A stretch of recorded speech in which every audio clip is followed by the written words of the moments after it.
Sanibona bafethu, uvane lo. So namhlanje ngithole indaba ezithi Orlando Pirates have concluded i-deal kaMasindi neMtatshela. Menikhumbula kahle ke lo mdlali lo ubefuna iStellenbosch neOrlando Pirates. iStellenbosch ke asikwazanga ukumsayina Orlando Pirates kuthiwa uzojoyina yona mekuphela isizini. Yabo usayine i-deal ka5 years neOrlando Pirates. Uzofika adlala iminyaka ewu4 mase kuba unyaka owodwa ozoba i-option ukuthi Orlando Pirates yawu activate yini noma cha. But yena umjida mekuphela isizini uzojoin Orlando Pirates. Amsho abantu abaningi bayibuza ukuthi hayibo uba manje lo cause Orlando Pirates kumele i-challenge iMamelodi Sundowns, kumele i-challenge lama team amakhulu ala eAfrica nala eSouth Africa ukuze bawine ileague, ba-challenge futhi bawine neChampions League. Mukhumbula kahle phela siphume kuma semi-finals zeChampions League, saphinde futhi saphuma number 2 kule season le kuBetway Premiership. So kumele si-challenge. So amsho abantu abaningi bayibuza uba manje lo siyomsayina simsayine uMarumo Gallants. Lona bafethu umdlali odlalela iMarumo Gallants, odlala eswini as unumber 8.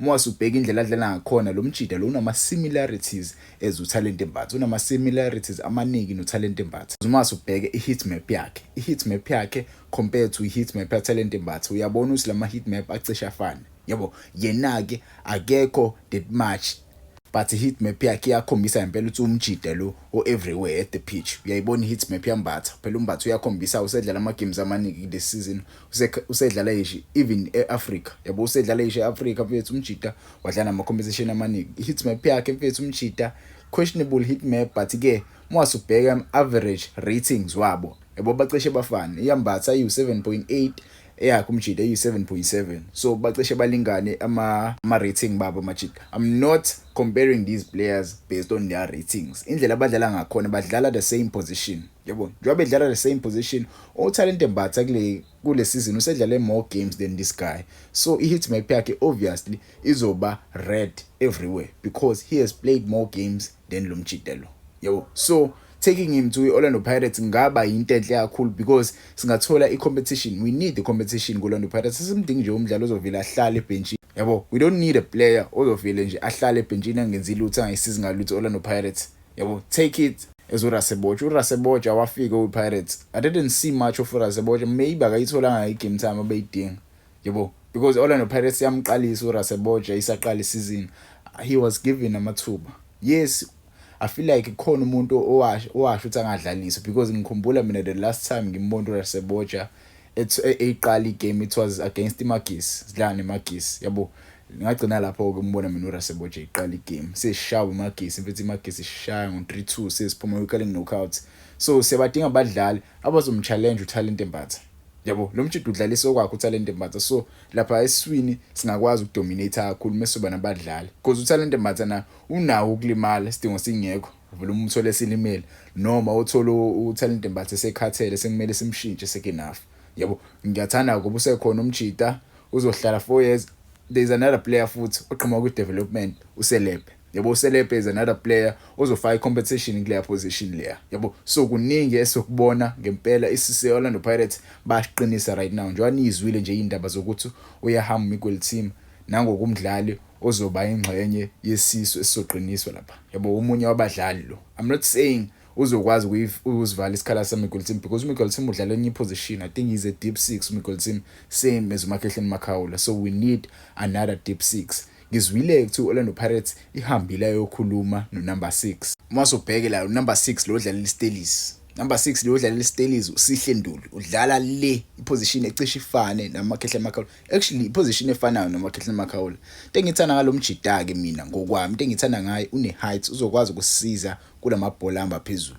Ngiyazi ke situation yeOrlando Pirates nama aerial balls. Ngiyazi. So uSihle Nduli bafethu kuthi uOrlando Pirates isikhulumile naye umjida. Ama-personal terms kaSihle Nduli neOrlando Pirates thiwa asevumile. Yabo naye umjida uyafuna impela ukuya eGoli ayoqhubeka adlale khona eGoli. Yabo ubona khona ezothola more exposure, ezothola more money ekudlaleni le eGauteng asuke le eCape Town ayodlala le. Asazi ke bafethu ngokubona kweni ngabe umdlalo right lo ongakwazi ukuhlalisa uMakehleni Makaula ebenchini. mina ngokwami I think umjida uzokwazi usisiza ufikele kuma semi-final neStelis yabo ade edlala neZamalek unayo iexperience eAfrica. So I think umjida uyena umjida esingakwazi ukumsebenzisa yabo usiza nje kule transfer window le esiyakuyona asazi yabo ungazwa ngawo kuma comments uyena umjida lo. Manje siza kwi left back.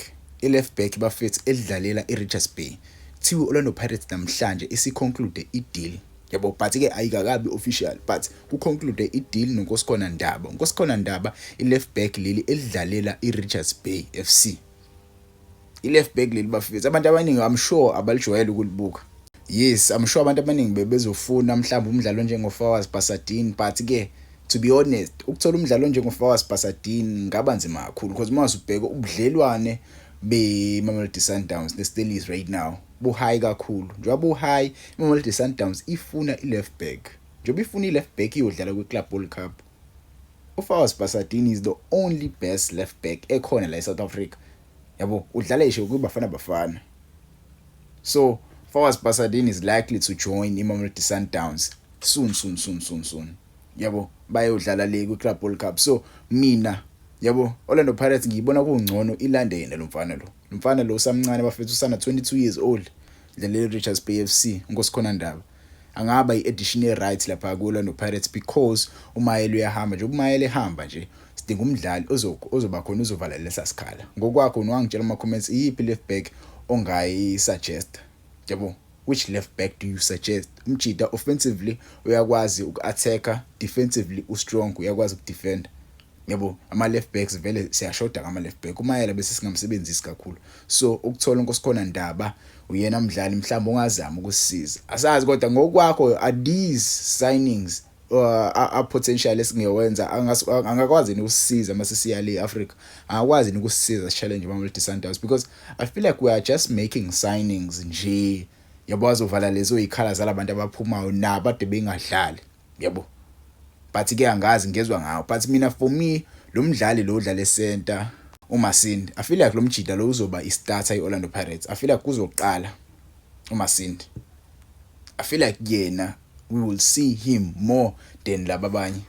Maybe noSihle Nduli. I think uSihle Nduli naye he has high chances of starting kwiOrlando Pirates next season because uMakhehleni Makhawula I don't think uMakhehleni Makhawula will be used more next season. Asazi phela uMakhehleni Makhawula kodwa uyadlala for me. Yebo uyadlala but njoba nje sehlaselwa ama injury senokuguga it is likely to see uMakhehleni Makhawula ehamba next season noma kuleli windi lesekulona sazi. Yebo we don't know bola business but for me I think we need to make more 3 or 2 more interesting signings.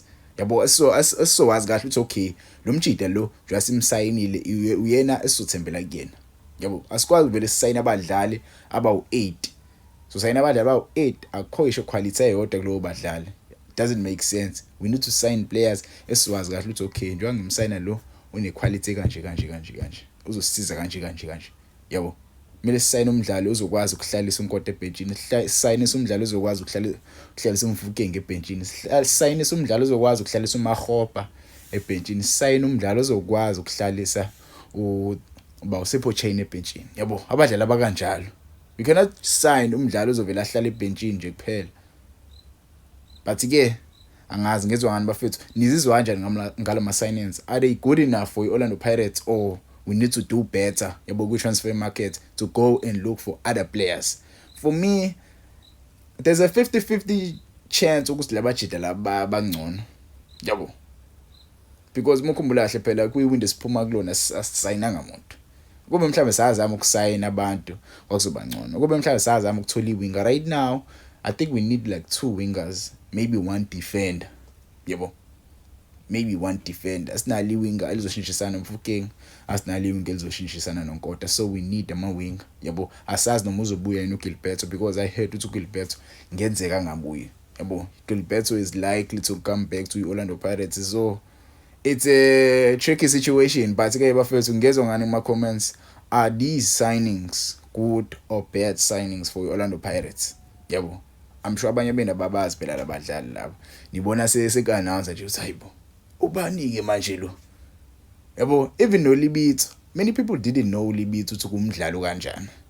They were shocked to see uLebitso edlalela Orlando Pirates. Hayibo, Lebitso uba manje uLebitso, yabo. So ngempela bafethu ngezwe ngani, yabo. Maybe try looking them up nibone sibadlala kanjani. I saw ba right, yabo.